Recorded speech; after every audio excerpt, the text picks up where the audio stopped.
So someone suggested that I do a developer diary talking about Greenlight. So here it is. I'm going to talk about Steam Greenlight. And certainly I don't pretend to be a Steam Greenlight expert. We've only had one game in Steam Greenlight, which was Neverending Nightmares. Our previous game on Steam, Retrograde, was before the whole Greenlight process. I suspect future games we'd still have to go through Greenlight. And Greenlight is an interesting thing because if done correctly, it can bring more awareness to your project, but it's also very challenging to get noticed just due to the way the system works. So for Neverending Nightmares, we did a Greenlight campaign concurrent with the Kickstarter, and I strongly recommend, if you're doing a Kickstarter, to do Greenlight at exactly the same time, because basically all your backers are going to say, hey, I want this game on Steam, and they're going to go click through the Greenlight thing on your Kickstarter page.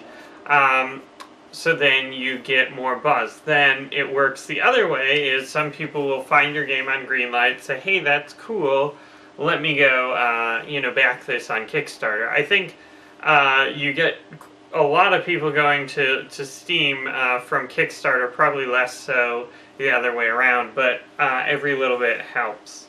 But I think that the best way to get your game through Greenlight is to do Greenlight at the same time you do an announcement.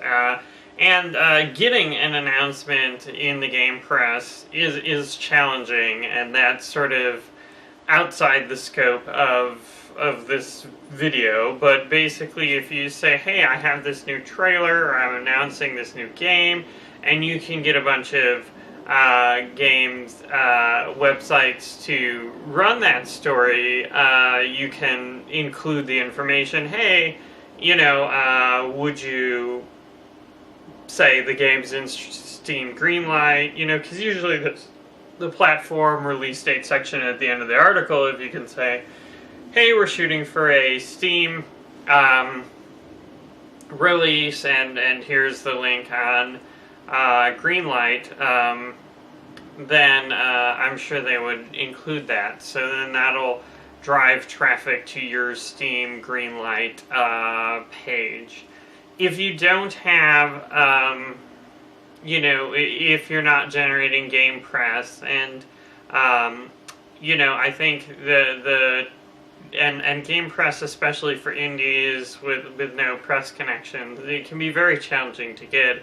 And even with press connections, I mean, I've met game journalists before, and then, kept emailing them like, hey, Neverending Nightmares stuff, or Retrograde stuff, and then, they're busy, you don't hear back, you don't know why.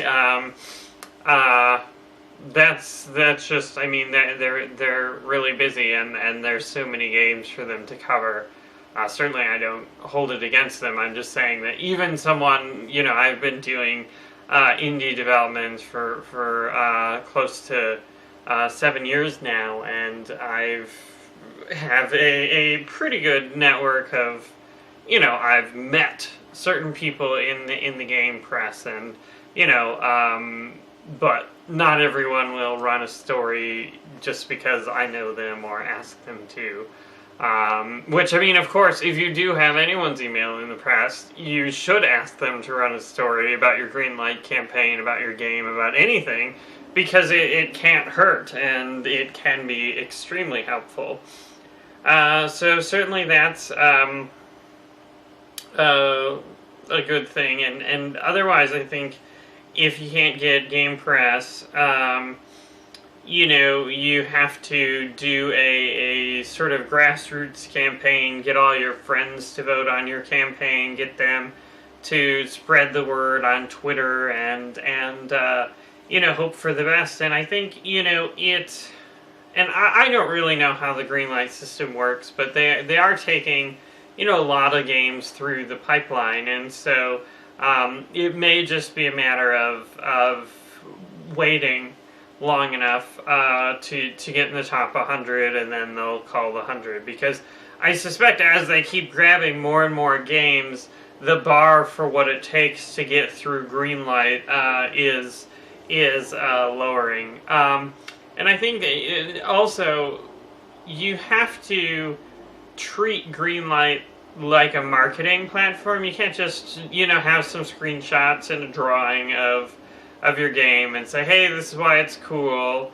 You have to say, how can I sell this idea to people? How can I get them to click yes? And I mean, it seems silly, right? Like, clicking yes is a very little amount of effort, but people do take convincing, so I mean, you have to look at it like, how can I make my game as attractive as possible? Have a professional looking trailer, have screenshots, explain what's done, what's coming, and if you can, and have a demo. Because even if people don't click through and download your demo, having a demo there is very valuable. And I think, a lot of people fear, like, oh, if I get my demo out there, people will steal my gameplay ideas, but I don't think that's a very big risk. And I mean, I think just a gameplay idea is not very valuable. Like, I'm not trying to say this is anything good about me, but I had an idea for a game that was similar to Super Time Force. The idea that you can go backwards in time and play through like a side-scrolling shoot-'em-up, right? But that idea, I didn't do anything with it, and it's essentially worthless. And if you look at Super Time Force, the great part of the game isn't just the idea, it's how they executed the idea. It's how they combined all the mechanics and the different character types and the enemies and the timer and the forces and all the different elements together that really made Super Time Force cool. And I mean, I can list off other game ideas, where I had something where I'm like, hey, this might be cool, but again, it's the execution, it's the details, and, everyone has ideas they think are cool. I don't think many developers are just trolling Steam Greenlight for the purposes of stealing game ideas. Because the other thing is, right, like, until your game is successful, it's not really, a prime target for stealing. It's once you make a successful game, and if that's easy to clone, then people will clone it, unfortunately. And there's not a lot you can do about that. But that has nothing to do with Steam Greenlight. So anyway, that's my little advice on Steam Greenlight with a little tangent there. So anyway, thanks for watching.